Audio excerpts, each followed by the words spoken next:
گلوکار علی ظفر نے حکومت پاکستان کی جانب سے اپنے لیے تمغہ حسن کارکردگی کے اعلان کے بعد چند خواتین حقوق کی تنظیموں کی جانب سے تنقید کو مسترد کرتے ہوئے ان کے مقابلے کے لیے اپنی خاتون وکیل کو میدان میں اتار دیا ہے، جن کا دعویٰ ہے کہ اس وقت پاکستان کی کسی عدالت میں علی ظفر کے خلاف جنسی ہراسانی کا کوئی کیس زیر التوا نہیں اور حقوق نسواں کی تنظیموں کا دعویٰ غلط ہے۔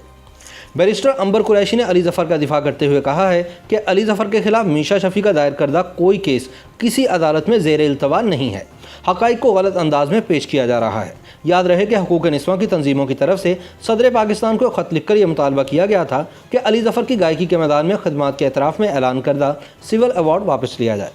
تاہم علی ظفر کی وکیل بیرسٹر عمبرین کا کہنا ہے کہ صدر اور وزیر اعظم کو خواتین تنظیموں کی جانب سے لکھا گیا خط صرف گلوکار کو بدنام کرنے کی مہم ہے۔ خیال رہے کہ رواں برس 14 اگست کو یوم آزادی کے موقع پر صدر مملکت ڈاکٹر عارف علوی نے 184 ملکی اور غیر ملکی شخصیات کے لیے سول ایوارڈز کا اعلان کیا تھا، جنہیں 23 مارچ کو یوم پاکستان کے موقع پر منعقد کی جانے والی تقریب میں ایوارڈ سے نوازا جائے گا۔ صدر پاکستان نے اس سال جن شخصیات کو سول ایوارڈ کے لیے نامزد کیا ان میں گلوکار و اداکار علی ظفر بھی شامل ہیں۔ علی ظفر نے حکومت پاکستان کی جانب سے صدارتی تمغہ برائے حسن کارکردگی کے لیے نامزدگی پر انتہائی خوشی کا اظہار کیا تھا۔ تاہم اس اعلان کے چند روز بعد 19 اگست کو عورت آزادی مارچ، ویمن ایکشن فورم اور تحریک نسواں کی جانب سے صدر مملکت ڈاکٹر عارف علوی اور وزیر اعظم عمران خان کو لکھے گئے خط میں علی ظفر کو سول ایوارڈ دینے سے متعلق فیصلے پر نظر ثانی کا مطالبہ کیا گیا تھا۔ انہوں نے کہا تھا کہ ہم اس تمغے کی میراث کو داغدار ہوتا نہیں دیکھنا چاہتے۔ اس میں کہا گیا تھا کہ صدارتی دفتر کی جانب سے علی ظفر کو تمغہ حسن کارکردگی دینے کے فیصلے پر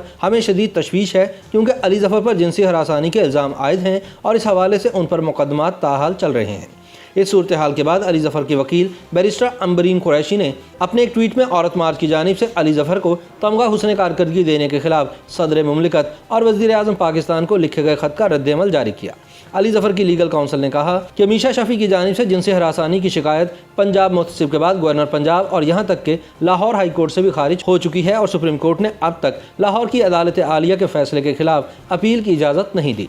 علاوہ ازیں میشا شفیع کی جانب سے ہتک عزت کا نام نہاد کیس بھی عدالت نے علی ظفر کے کیس کے فیصلے تک روک دیا ہے، جس میں انہوں نے میشا شفیع کے خلاف 1 ارب روپے ہرجانے کا دعویٰ دائر کیا تھا، لہٰذا ان کے خلاف زیر التوا کیسز کا سوال ہی پیدا نہیں ہوتا۔ رد عمل میں کہا گیا کہ وہ تنظیم جو انصاف کے عالمی قانون کے قصوروار ثابت ہونے تک ہر شخص بے گناہ ہوتا ہے کی حامی ہے، وہ صدر پاکستان اور وزیر اعظم کو لکھے گئے خط میں کیس کے حقائق کو غلط انداز میں پیش کر رہی ہے۔ رد عمل میں کہا گیا کہ حقوق نسواں کی تنظیم کا بیان بھی حکومت کی جانب سے علی ظفر کی کامیابیوں پر انہیں تمغہ حسن کارکردگی کے لیے نامزد کرنے کا رد عمل ہے، جس میں زیر التوا مقدمات کا جھوٹ بھی شامل ہے۔ خاتون وکیل نے کہا کہ معزز عدالت نے میشا شفیع کی جانب سے عدالت میں پیش نہ ہونے پر جرمانہ بھی عائد کیا تھا اور علی ظفر کی حمایت میں 9 عینی شاہدین کے ان کے خلاف بیانات قلم بند کرنے کے بعد عدالت میں ان کے پیش ہونے کا انتظار ہے۔